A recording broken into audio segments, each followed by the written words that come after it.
Merci. La parole est à Jacques Valax pour le groupe SRC. Merci Madame la Présidente. Simplement donc un discours posé, un discours habile, un discours général, un discours cultivé, mais en réalité pas de fond, pas de réponse aux questions que vous êtes censés nous poser et par conséquent aucune proposition. Vous parlez de désir de transparence, c'est le mot que vous avez employé. Nous parlons, nous, de la nécessité d'être transparent. C'est peut-être tout le décalage qui existe aujourd'hui dans le débat qui est le nôtre. C'est un beau débat philosophique, mais nous souhaitons nous être pragmatiques. Nous souhaitons dès maintenant être concrets, poser un certain nombre de règles, parce que nous avons la volonté de faire de la politique autrement. Nous avons aussi cette intime conviction qu'il est temps que nous puissions les uns et les autres réagir, avant qu'il ne soit trop tard. Et tout à l'heure, c'est notre ami, notre collègue, qui c'est qui parlait tout à l'heure? C'est Olivier Faure. Olivier Faure qui nous disait qu'effectivement, il y avait eu hier des résultats à certaines élections qui préfiguraient peut-être une nécessaire réaction de l'institution qui est la nôtre. Vous nous dites également que le texte serait menacé parce qu'il appelle beaucoup de questions. Je viens de vous le dire à l'instant. Il n'y a pas de réponse, donc s'il n'y a pas de réponse, c'est qu'il n'y a pas véritablement de questions. Et pour revenir sur 2 ou 3 observations, mais cela vient d'être dit par notre rapporteur, vous nous dites que c'est une juridiction d'exception. Non, je reprendrai simplement un article précis, et nous en avons longuement débattu lors de la discussion en commission des lois.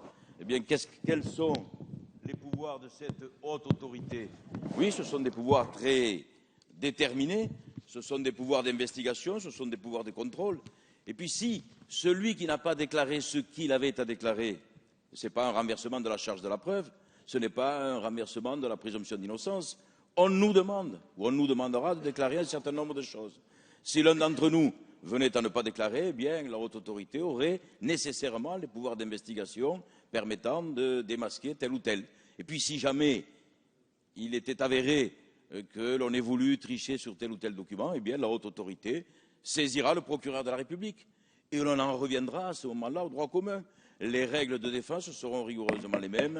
Ce n'est en rien une juridiction d'exception. Alors je termine très rapidement mon intervention en vous disant que j'ai l'impression que vous avez peur. Vous avez peur véritablement de cette notion de transparence. Et vous semblez ne pas vouloir appliquer un certain nombre de règles. Vous les appliquez, nous les appliquez, vous les appliquez à vous-même. Alors que si je fais référence à quelques débats, tiens, les droits et devoirs, quand on parle de sécurité sociale, quand on parle de garantie, vous n'avez de cesse que de dire que certains s'arrogent des droits, mais ne veulent pas respecter un certain nombre de devoirs.